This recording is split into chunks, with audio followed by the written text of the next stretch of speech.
तो गाइस, तो मैं आपको आसानी से डीलिमिटेशन बिल समझाती हूँ।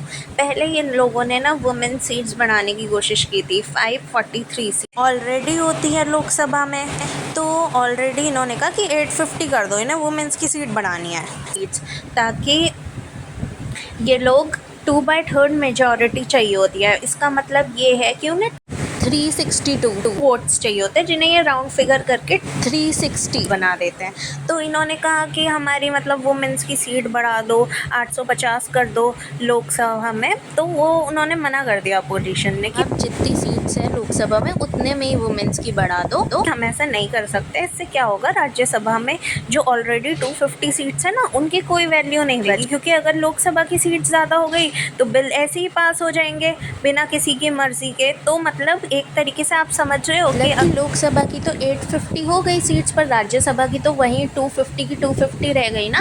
तो बिल कैंसिल कैसे करेगा कोई, मतलब अमेंडमेंट कैसे रोकेगा कोई। अभी 543 सीट्स हैं लोकसभा में और 250 राज्यसभा में है, और एनटीए को मिला के इन सब का रेशो 2:1 होता है। मतलब कि 2 मान लो लोकसभा का, 2 मान लो एनटीए का, और 1 मान लो राज्यसभा का, है ना। तो ये लोग चाहते हैं कि 3:1 हो जाए रेशो, है ना। मतलब होनी तो वैल्यू इतनी चाहिए ना राज्यसभा की भी, कि एट लास्ट मतलब अगर ये लोग मनमानी कर रहे हैं, ये लोग एनटीए में लोकसभा में सब अपने लोग बिठा रहे हैं, तो राज्यसभा जो है इन्हें रोक सके बिल पास करने से। मतलब बिल तो चलो फिर भी इतनी मेजॉरिटी नहीं चाहिए होती है, जो 2/3 मेजॉरिटी है ना, 362 वोट्स की, ये चाहिए होती है कोई भी अमेंडमेंट पास करने के लिए कॉन्स्टिट्यूशन में, मतलब कि कॉन्स्टिट्यूशन में बदलाव लाने के लिए, जो कि इन लोगों को मिल नहीं रहा।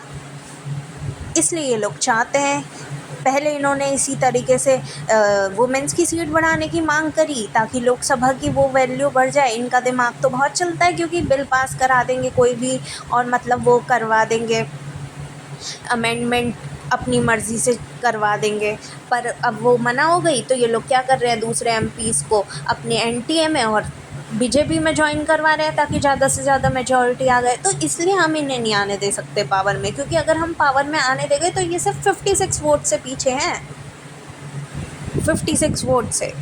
तो इसके बाद अगर ये अब आ गए तो इनकी मतलब पूरी मनमानी हो जाएगी, पूरी मनमानी चलेगी। जो ये चाहेंगे वो कॉन्स्टिट्यूशन में करेंगे, जो ये बिल पास करना चाहेंगे करते रहेंगे। जवाब ये लोग देते नहीं हैं, आंसर देते नहीं हैं, और एक तरीके से अगर दोबारा ये आ गए तो पूरा कंट्रोल कर लेंगे।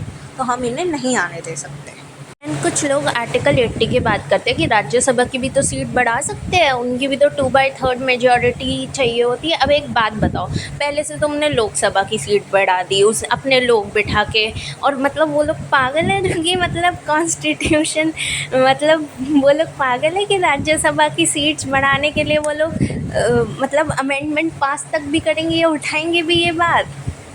अरे वो लोग पास ही नहीं करेंगे, वो बस सिर्फ लोकसभा की सीट्स बढ़ा देंगे, अपने लोग बिठा देंगे वहाँ पे, और 2/3 मेजॉरिटी गेन कर लेंगे। उसके बाद वो राज्यसभा की वैल्यू बिल्कुल गिरा देंगे, वो उठाएंगे ही नहीं ये बात। अगर यही करना होती तो पहले राज्यसभा की बढ़ा दे, फिर लोकसभा की, उसके लिए बढ़ा दे, और फिर रेशो इक्वल कर दे। या तो दोनों की बात करें ना, रेशो इक्वल की, ये क्या बात हुई, पहले लोकसभा की कर दो और फिर तुम्हें मतलब कुछ। अगर हम देखें तो वो कभी ये प्लान नहीं उठाएंगे। वो चाहते ही ये हैं कि अपोजिशन की वैल्यू कम हो जाए, राज्यसभा में जो लोग इन्हें रोक रहे हैं कुछ भी मनमानी करने से, उनकी सीट्स ना बढ़े, इसलिए ये लोकसभा की सीट्स बढ़ा रहे हैं। वरना क्यों बढ़ाएंगे ये, ऐसे ही अपने आप राज्यसभा की सीट्स नहीं बढ़ती, इनके ही लोग बैठे हुए हैं वहाँ।